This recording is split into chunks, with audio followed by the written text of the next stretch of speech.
ఉండాలో ఏ విధంగా ఉండకూడదో 6 లక్షణాలతో ఈ సూక్తి తెలియజేస్తుంది. ఇందులో మొదటిది అతిగా నిద్రపోవటం. మామూలుగా అంటే 5 లేదా 6 గంటలు ప్రశాంతమైనటువంటి నిద్ర ఆరోగ్యవంతుడికి సరిపోతుంది. 5-6 గంటలు చాలట.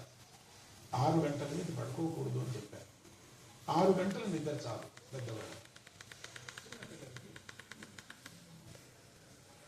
హరి స్వామివారి ప్రవచనాలు మనల్ని ఎంతో ఉన్నతంగా తీర్చిదిద్దే యొక్క యోగ సంస్కారాలు. వారు అనేక మంది భక్తుల యొక్క జీవన విధానం బోధిస్తూ వచ్చారు. జ్ఞాన రూపంలో, కథల రూపంలో. మరి భక్తి అనేది తన్మయత్వంతో కూడుకుని ఉండాలి. వారు ఏనాడు సమాజ పోషణకై, లౌకిక సమాజం కోసమై భక్తిని చూపించలేదు. నిరంతరము వారిలోకి వారు ప్రయాణం చేస్తూ తన్మయత్వంతో తప్పించిపోతూ, రమించిపోతూ శరణాగతి భావనతో ఉన్నారు. మరి ఈనాడు ఇంతటి మహాత్ములు బోధించిన కథల యొక్క సారాంశాన్ని ఎవరెవరు ఏ విధంగా తీసుకున్నారో ఒకసారి ఆలోచించండి. ఆ రోజు తన్మయత్వంతో తప్పించిన వారందరూ కూడా ఆనంద ఆరోగ్యాలతో, ఎన్ని కష్టాలు బాధలు చుట్టూ ఉన్న సమాజంతో నిందలు పడినా సరే నిరంతరము స్వచ్ఛతతో, శరణాగతితో వారి పాదాలే జీవన విధానం, జీవితము అనుకుని వారి యొక్క చెప్పిన మార్గాన్ని, అంటే వారు బోధించిన కథల యొక్క సారాంశం యొక్క మార్గాన్ని అనుసరించి తరించారు. మరి మనము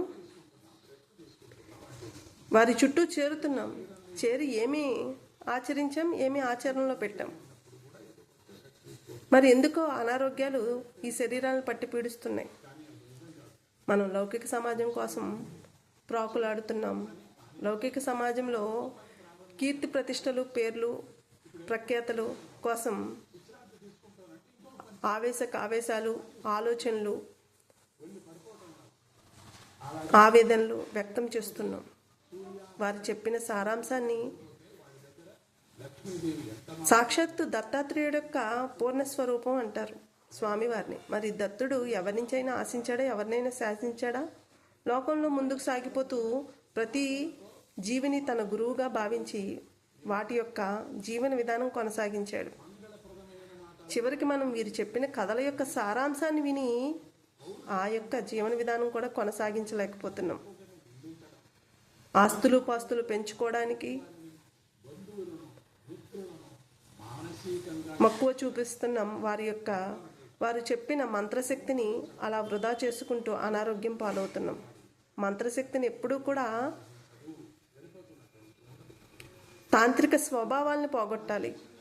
అంటే అరిషడ్ వర్గాల్ని వదలాలి. యంత్రంగా మారాలి. పనిని, ప్రేమని దైవంగా భావించి ఎంతో యోగ్యవంతంగా జీవించాలి. మరి ఈనాడు పనిని చేస్తున్నాం, ఫలితం ఆశిస్తున్నాం. ఎన్నో జీవుల్ని జీవహింస చేయకూడదు, జీవహింస చేసిన ఆహారాన్ని తినకూడదు అంటున్నాం. మరి మనం పని నుంచి ఫలితం ఆశిస్తూ ఎన్ని జీవుల్ని, సూక్ష్మాతి సూక్ష్మ జీవుల్ని చంపుతున్నాం. వాటి యొక్క కర్మ కాదు ఈరోజు మనం శరీరం అనుభవించేది. ఏది తిన్నా, ఏది చేసినా కోరిక లేకుండా తినాలి. మరి ప్రతిదీ కోరికతో సంపదలు, వస్తువులు, వస్త్రాల పట్ల వ్యామోహం పెంచుకుని ఆనాడు దత్తాత్రేయుడు కాలినడకన ముందుకు సాగిపోయాడు. ఈరోజు మనకి కారు లేకపోయినా, బండి లేకపోయినా, ఏసీ లేకపోయినా మరి వారు అలా జీవించి తరించలేదే. వీరు చెప్పిన, బోధించిన కథల రూపంలోనే జీవించలేకపోతున్నాం. వీరి మూల గురువైన దత్తాత్రేయుడు యొక్క మార్గాన్ని అనుసరించలేకపోతున్నాం. మరి వీరు చెప్పిన కథల్ని పెడచెవిని పెట్టినట్టా కాదా? వీరు చెప్పిన మంత్రాన్ని మన అవసరాలకి, అంటే వస్త్రాల వ్యామోహాల్లో పడి ఆ శక్తిని అంతటిని క్షీణింపచేసుకోబట్టి కాదు అనారోగ్యం దరిచేరింది శరీరాలకి. ఓసారి ఆలోచించండి.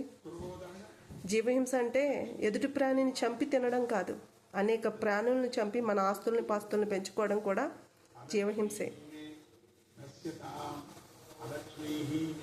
వాటి కోసం నిర్మించిన ప్రదేశాల్లో, అవి సంచరించాల్సిన ప్రదేశాల్లో మనం మన కోసం నిర్మించుకుని సుఖం కోసం వీరు చెప్పిన మంత్రాన్ని, వీరు చెప్పిన సాధనలు చేస్తున్నామే తప్ప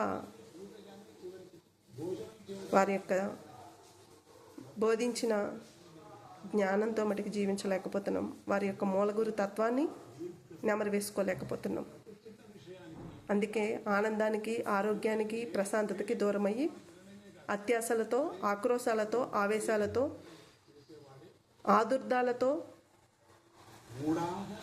చస్తూ బతుకుతున్నాం. మందులతో శరీరాల్ని చంపుకు తింటున్నాం. మరుజన్మ ఉన్నా కూడా ఇదే పరిస్థితి. ఇలాంటి గురువులు మన ముందు ఆనాడు ఉండరు.